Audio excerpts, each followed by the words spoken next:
નમસ્કાર મિત્રો આપણે ગયા વખતે બજેટની અંદર જે 10 બાબતોની જાહેરાત કરી હતી તો એ વિડીયો આપણે બનાવેલો હતો પરંતુ એમાં કોઈ ખેડૂતોને લઈને કોઈ બીજી બાબતો જે છે આપણે મતલબ જણાવી ન હતી। તો આ વિડીયોના માધ્યમથી આપણે જે ખેડૂતોને લઈને જે બાબતો જે જાહેરાત કરી છે ગુજરાત સરકારે એના વિશે વિગતવાર વાત કરીશું કે ભાઈ ખેડૂતોના હિતની અંદર ખેડૂતોનું બેટર થવા માટે જે છે કઈ જાહેરાતો કરી છે।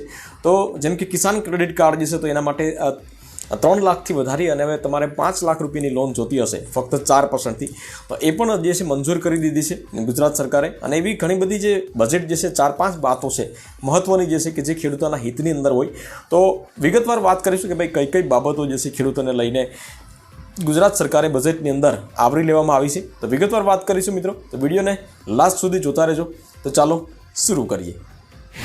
તો 5-6 જાહેરાતો એવી છે મિત્રો કે જે ખેડૂતોના હિતની અંદર હોય, ખેડૂતોના વિકાસ માટે છે। તો એમાં વિગતવાર આપણે વાત કરીશું। તો સૌપ્રથમ વાત કરીએ આપણે તો રાજ્યના ખેડૂતો માટે મહત્વની જાહેરાત કિસાન ક્રેડિટ કાર્ડમાં ધિરાણની મર્યાદા વધારી અને 3 લાખથી વધારી અને 5 લાખ રૂપિયા કરી દેવામાં આવી છે, બરાબર। હવે આ કિસાન ક્રેડિટ કાર્ડ વિશે જે છે ઓલરેડી આપણે એક વિડીયો બનાવેલો છે, પરંતુ આ વિડીયોના માધ્યમથી પણ આપણે થોડું ઘણું એના વિશે ચર્ચા કરીશું। પરંતુ વિગતવાર માહિતી તમારે જોઈતી હશે તો આ વિડીયોના એન્ડમાં તમને એ વિડીયો મળી જશે અથવા તો નીચે ડિસ્ક્રિપ્શન બોક્સમાં એની લિંક મળી જશે। ત્યાર પછી વાત કરીએ મિત્રો કે ભાઈ બજેટમાં કૃષિ અને ખેડૂતો માટે અનેક મહત્વના પ્રસ્તાવો મૂકવામાં આવ્યા છે।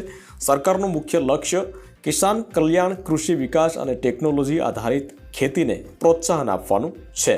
કિસાન સૂર્યોદય યોજના હેઠળ 97% ગામોને દિવસ દરમિયાન વીજ પુરવઠો આપવામાં આવશે, જેના માટે ગુજરાત સરકારે 2175 કરોડ રૂપિયાનું ફંડ ફાળવવામાં આવ્યું છે। હજી પણ મિત્રો ગુજરાતની અંદર ઘણા બધા એવા ગામડાઓ છે કે જેમાં લાઇટ રાત્રે આવે છે, દિવસના પુરવઠો જે છે 12 કલાક કે 8 કલાક જે પણ મળતો હોય નથી મળતો। જોકે અત્યારે દિવસના મોસ્ટ ઓફલી ગામની અંદર દિવસમાં ફૂલ લાઇટ મળે છે, જેથી કરીને ખેડૂતો જે છે દિવસના પાણી વાળી શકે છે, પરંતુ રાત્રે હજી પણ ઘણા બધા એવા ગામડાઓ છે કે જેમાં પુરવઠો જે છે એની અછતને લીધે રાત્રે લાઇટ આપે છે ને જેના લીધે રાત્રે ખેડૂતોને એવી તકલીફની અંદર પાણી વાળવું પડે છે। તો આ બધી બાબતોને ધ્યાનમાં લઈ અને ગવર્મેન્ટે કિસાન સૂર્યોદય યોજના જે છે એ ચાલુ કરી છે અને એના હેઠળ 97% ગામોને દિવસ દરમિયાન વીજ પુરવઠો જે છે એ આપવામાં આવશે, જેમાં ગવર્મેન્ટે જે છે 2175 કરોડ રૂપિયાનું ફંડ આપ્યું છે। ત્યાર પછી વાત કરીએ સિંચાઈ અને નહેરની, જ્યાં નહેરો લાગુ પડતી હોય તો એમાં પણ ધ્યાન આપ્યું છે, ધ્યાન દોર્યું છે ગવર્મેન્ટે। સરદાર સરોવર યોજના હેઠળ 17.22 હેક્ટર જમીન માટે સિંચાઈ સુવિધાઓ વિકસાવવામાં આવી છે અને નહેરોના નેટવર્કનો વિસ્તાર થતો રહેશે। મતલબ કે નહેરો જ્યાં પણ મતલબ કે ટૂંકી છે અને જ્યાં મોટી કરવાની જરૂરિયાત છે તો એ પણ વિસ્તાર આવનારા 2-3 વર્ષની અંદર થતો રહેશે।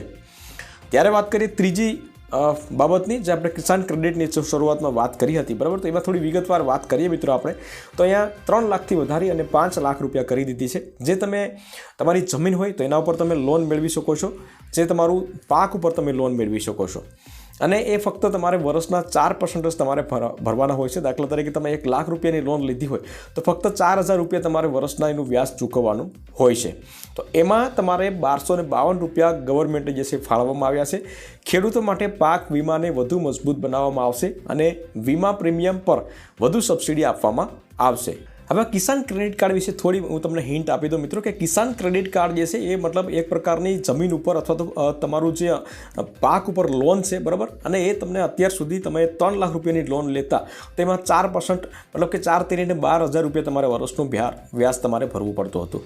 3 લાખથી વધારે તમે લોન લીધી હોય તો એ જે પણ તમારે વધારાની લોન હોય 1-2 લાખ કે 3 લાખ રૂપિયા તો એનું 10.5% પ્રતિ વર્ષ તરીકે તમારે વ્યાજ ચૂકવવું પડતું હતું, પરંતુ એને વધારીને હવે 3 લાખથી 5 લાખ રૂપિયા સુધીની લોન જે છે તમને મળી શકશે ફક્ત 4% વ્યાજ દરે, બરાબર। પરંતુ એમાં પણ આ ક્રાઇટેરિયા છે કે લોન જે છે તમારે દર વર્ષે તમારે ફેરવતી રહેવાની છે, ભરવાની નથી, બરાબર, પરંતુ ફેરવતી રહેવાની છે। ફેરવતી રહેવાની એટલે કેવી રીતે ફેરવતી રહેવાની? દાખલા તરીકે આજે તમે 22 ફેબ્રુઆરી 2025ના દિવસે લોન લીધી હોય તો આવનારી 22 ફેબ્રુઆરી 2026માં એના અગાઉ 2 દિવસ તમારે લોન જે છે એ ભરી દેવાની અને પાછા 24 કલાકની અંદર જ તમે ઉપાડી શકો છો, બરાબર। જો આ પ્રમાણે તમે ભરશો તો જ તમને આ જે 4% જે છે વ્યાજદર લાગશે, બાકી તમારે કાયદેસર 7% જે છે તમારે વ્યાજદર તમારે ચૂકવવાનો રહેશે। કારણ કે કેન્દ્ર સરકાર તરફથી જે માર્ચ મહિનાની અંદર 3% જે છે જમા થતી હોય છે તમારા ખાતાની અંદર તો એ જમા નહીં થાય। તો આ પ્રમાણે કિસાન ક્રેડિટ કાર્ડ જે છે લોન લઈ શકશો તમે। ત્યાર પછી વાત કરીએ મિત્રો કે પ્રાકૃતિક ખેતી અને ટેકનોલોજી આધારિત ખેતી, જે પ્રાકૃતિક ખેતી મતલબ કે ઓર્ગેનિક ખેતી, જે ખાતર, જે કેમિકલ જે યુક્ત ખાતર દવાઓ જે છે એનો ઓછો ઉપયોગ કરો અને આ ટેકનોલોજીનો ઉપયોગ કરો, મતલબ કે ઓછા લોકોથી, ઓછા માણસોથી વધારે કામ થઈ શકે. તો એવી રીતના જો ખેડૂતો ખેતી કરે તો ખેડૂતોને જે છે ફાયદો વધારે થતો હશે. જાવક ઓછી અને આવક વધારે થતી હોય છે. તો એ બાબતોને ધ્યાનમાં લઈ અને ગવર્મેન્ટે જે છે 400 કરોડ રૂપિયાનું બજેટ જે છે ફાળવવામાં આવ્યું છે. ડિજિટલ કૃષિ અને AI આધારિત સ્માર્ટ ફાર્મિંગ માટે ખાસ યોજના બનાવવામાં આવશે, જે ડ્રોન ટેકનોલોજી દ્વારા ખાતર અને દવાઓનો છંટકાવ માટે ખેડૂતોએ સહાય મળતી રહેશે. તો આ પ્રમાણનું જે છે એ ગવર્મેન્ટનું જે એક વિઝન છે. ત્યાર પછી વાત કરીએ ભાઈ પશુપાલન અને બાગાયતી વિકાસની વાત કરીએ આપણે, તો પશુપાલન અને બાગાયતી લોકો જે છે તો એમાં એવા લોકોને પણ ધ્યાનમાં લીધા છે. અને પશુપાલન અને દૂધ ઉત્પાદક પ્રોત્સાહન માટે ગીર સંવર્ધન કેન્દ્ર સ્થાપવામાં આવશે. મત્સ્યપાલન માટે 1622 કરોડ રૂપિયાનું પેકેજ જાહેર કરવામાં આવ્યું છે. ત્યાર પછી ફળ ફૂલની ખેતી અને કૃષિ પ્રોસેસિંગ માટે 100 કરોડ રૂપિયાની સબસિડી જે છે એ ફાળવવામાં આવી છે. 100 કરોડ રૂપિયાની લોન ફાળવવામાં આવી છે. નદીઓ અને પાણીના સ્ત્રોતો જાળવવા નદી જોડો યોજના હેઠળ 185 રિવર મતલબ કે 185 નદીઓ બેન્ચીસ માટે અભ્યાસ થશે. નાના ખેડૂતો માટે ટપક સિંચાઈ અને સ્પ્રિંકલર સિંચાઈ માટે પણ સહાય મળતી રહેશે. ત્યાર પછી વાત કરીએ મિત્રો કૃષિ અને સહકારી પ્રોત્સાહન અને કૃષિ નિકાસ.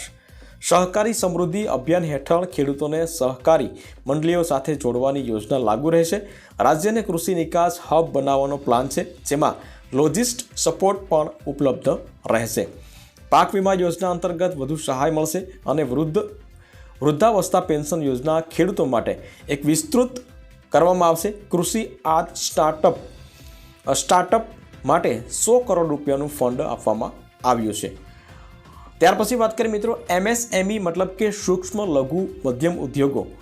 આ બધા જે છે એને સહાય યોજનાઓ લાગુ કરવામાં આવશે અને આ બજેટથી ગુજરાતના 50+ લાખ ખેડૂતોને લાભ મળશે. તો આ 5-6 જાહેરાતો હતી જે મહત્વની હતી, મેં તમને જણાવી દીધી છે મિત્રો. આમાં તમને કોઈ પ્રશ્ન હોય તો તમે કોમેન્ટ કરી શકો છો. વિડીયો ગમ્યો હોય તો વિડીયોને એક લાઇક જરૂરથી કરી લેજો, શેર કરજો અને ચેનલ ઉપર નવા આવ્યા હોય તો ચેનલને સબસ્ક્રાઇબ જરૂરથી કરી લેજો મિત્રો. તમે જો કિસાન ક્રેડિટ કાર્ડ વિશે જો જાણવા માંગતા હોય તો અહીંયા તમને એન્ડમાં વિડીયો મળી જશે, તો ત્યાંથી તમે ક્લિક કરી અને કિસાન ક્રેડિટ કાર્ડ વિશે તમે જાણી શકો છો. ફરી મળીશું નવા વિડીયો સાથે. ત્યાં સુધી રજા લઈએ.